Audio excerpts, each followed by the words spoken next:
Olá, meu nome é Alisson Pacífico, eu sou mestre em Educação pela Universidade Federal do Acre e atuo como professor de História da Educação Básica na rede pública de ensino no estado do Acre.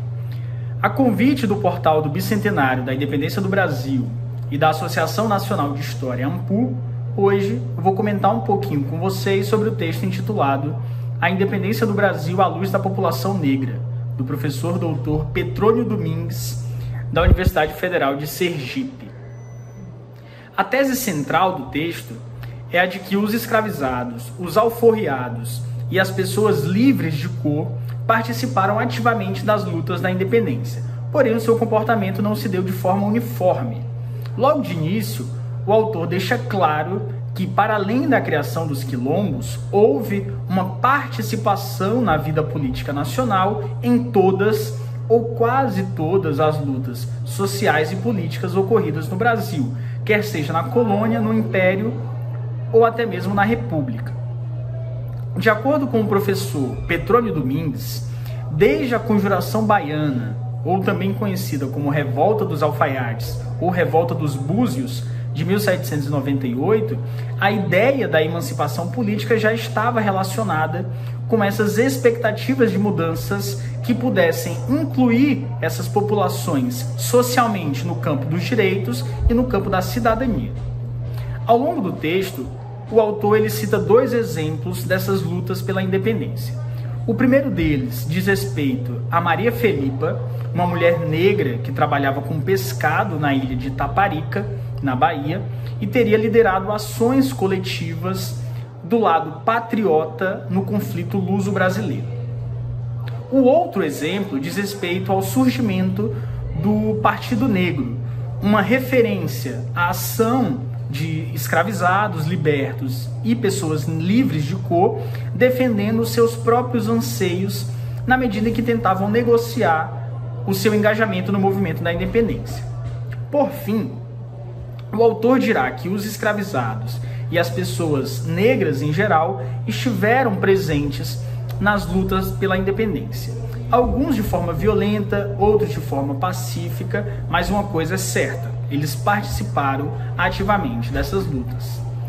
Muitos vão aderir ao movimento da independência em busca de sua própria alforria, alguns lutaram por simples obediência aos seus senhores, outros se aproveitaram da confusão e vão acabar fugindo para os quilombos, e ainda tiveram aqueles que lutaram do lado dos portugueses.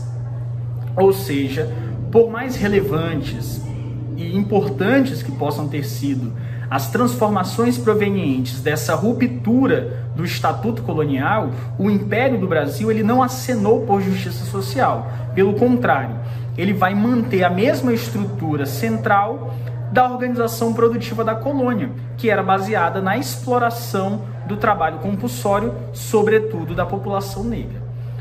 Ocorre com isso que muitas pessoas pretas e pardas viam na independência uma oportunidade de superar a exclusão e de abolir a escravidão no Brasil. Por isso, a intensa participação no processo de emancipação política. Entretanto, essa independência do Brasil, de acordo com o professor Petrônio Domingues, vai acabar frustrando muitos dos escravizados que sonhavam com uma liberdade que só viria às vésperas da República, porém ainda sem uma inclusão social. Como sugestão de atividade para trabalhar com os alunos do Ensino Fundamental 2, eu pensei que o pontapé inicial de discussão com os alunos pode ser o próprio quadro Independência ou Morte, do Pedro Américo, que é a imagem mais difundida quando pensamos nesse processo de independência.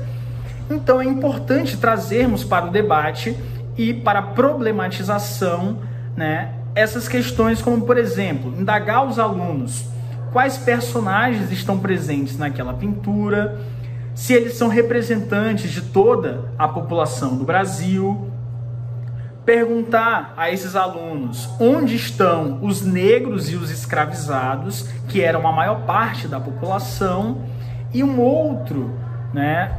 outra sugestão é que a gente trabalhe a participação das mulheres nesse processo, porque a participação das mulheres e a participação das populações negras ainda são, né, bem silenciadas, negligenciadas e que podem ser mais exploradas.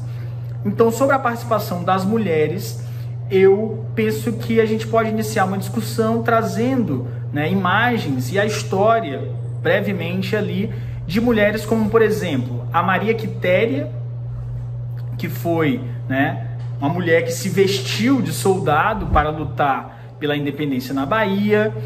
Trazer imagens da pernambucana Bárbara de Alencar, da mineira Bárbara Eliodora, da baiana Maria Felipa de Oliveira, que o autor inclusive vai citar no texto. Tudo isso para que os alunos percebam a importância desses grupos que foram silenciados por muito tempo, a exemplo da população negra e das mulheres no processo de independência do Brasil. Bom, é isto. Eu agradeço o convite e muito obrigado.